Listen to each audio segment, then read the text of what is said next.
With this video, we begin an effort to read between the lines of perhaps the most beautiful story of the ancient world, the Odyssey. We will search for symbols in every scene, explore the meaning behind the names of not just the main characters, but even the minor ones, if they can help in decoding the hidden messages within the story. The poet begins with an invocation to the Muse. But what does this signify? The Muse represents inspiration, divine guidance for the storyteller, and by calling upon her, the poet connects the narrative to something higher, a spiritual source of wisdom. This invocation is not just a poetic formality, but a symbolic act that reminds us of the divine role in storytelling and, by extension, in life itself. By seeking divine aid, Homer brings us into a space where human events are intertwined with cosmic and spiritual forces. As the story unfolds, we hear that Odysseus's companions perished, not because of external forces alone, but due to their own choices. They were responsible for their downfall. Their gravest mistake? They ate the sacred cattle of Helios, the sun god, despite being warned. This can symbolize defiance against the natural order, or perhaps the human tendency to give in to temptation despite knowing the consequences. But what could Helios's cattle represent on a simpler level? Perhaps it's a symbol of something sacred, an aspect of the natural world that demands respect. By consuming them, Odysseus's companions show their lack of respect for divine authority and the natural order. It becomes an act of disobedience, a crossing of boundaries. Their failure to listen to the warnings serves as a reminder of the consequences of hubris, human arrogance in thinking they can break divine rules without paying the price. Odysseus, however, resisted this temptation. He understood the importance of boundaries, both natural and divine, and while he survived the wrath of Helios, his fate led him to be trapped on the island of the nymph Calypso, caught between worlds, unable to move forward. Was this a reward or a punishment? Perhaps it was both, a delay in his journey, but also a spiritual test of patience and endurance.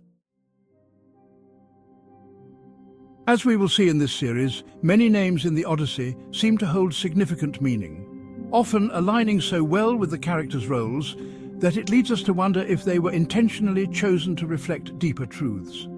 Calypso's name is derived from the Greek verb kalypto, meaning to cover, to conceal, or to hide. Given that Odysseus was trapped on her island for 7 long years, this covering or concealing could symbolize the veiling of his true purpose, to return to Ithaca. Calypso not only kept Odysseus hidden, but also offered him eternal life if he stayed with her. But Odysseus resisted even this, because he understood that his true destiny lay elsewhere. Atlas, her father, the Titan who holds the heavens on his shoulders, is described in the Odyssey as the one who separates the heavens from the earth, dividing the celestial from the terrestrial. This separation too is maybe symbolic. Odysseus was caught between 2 worlds, the divine and the mortal, the eternal and the finite. His refusal to remain with Calypso can be seen as a rejection of stasis, a desire to return to the world of action, struggle and mortal fate, rather than live in eternal, comfortable obscurity.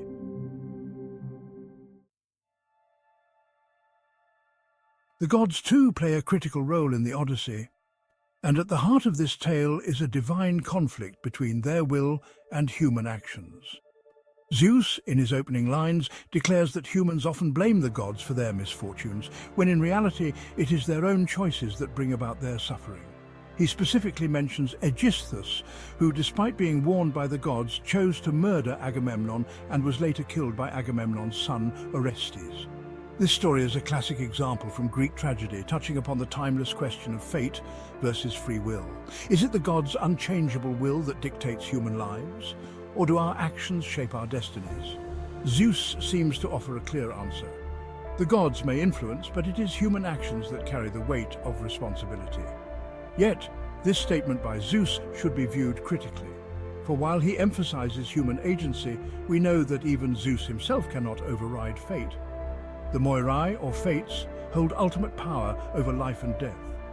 Could this declaration from Zeus, then, be his way of downplaying the role of fate, subtly acknowledging its power while still asserting the importance of personal responsibility?